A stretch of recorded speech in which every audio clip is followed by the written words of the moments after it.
Hi hello, ഞാൻ ഇന്ന് വന്നത് പീൽ ഓഫ് മാസ്കുമായിട്ടാണ്. Ever youth naturals golden glow peel off mask. ഓറഞ്ചിന്റെ പിക്ചർ കണ്ടതുകൊണ്ട് തന്നെ ഓറഞ്ചിന്റെ സ്മെല്ല് തന്നെയാണ് കേട്ടോ.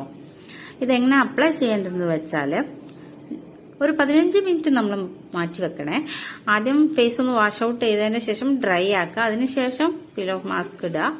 മാസ്ക് ഇട്ടതിന് ശേഷം 15 മിനിറ്റ് ഒന്ന് ഡ്രൈ ആവാൻ വെക്കുക. അതിനുശേഷം ഇതിൽ സാധനം ഉണ്ടോ മാസ്ക് ഒന്ന് ഊരി മാറ്റി നോക്കൂ. അത്യാവശ്യം സോഫ്റ്റ് സ്കിൻ ആവും തന്നെയാണ് എനിക്ക് തോന്നിയത് കേട്ടോ. ഞാൻ യൂസ് ചെയ്തു, കഴിയാനായിട്ടുണ്ട്. അതിനോട് പാക്കറ്റ് എന്റെ കയ്യിൽ നിന്ന് നഷ്ടപ്പെട്ടിട്ടുണ്ട്. അത്യാവശ്യം കുഴപ്പമില്ല എന്ന് തന്നെ കേട്ടോ എന്റെ അഭിപ്രായം. വർത്താണ്. ഞാൻ 25 ഗ്രാമിൻ്റെതാണ്, ക്വാണ്ടിറ്റി ഉള്ളതാണ് വാങ്ങിയത്. ഇത് കസ്റ്റമർ കോണ്ടാക്റ്റും കാര്യങ്ങളൊക്കെ ഉണ്ട്. അതിന്റെ കൂടെ ഈ വീഡിയോസ് കാണുന്നവർ എന്റെ ചാനൽ കൂടി ഒന്ന് സബ്സ്ക്രൈബ് ചെയ്ത് ബെൽ ബട്ടൺ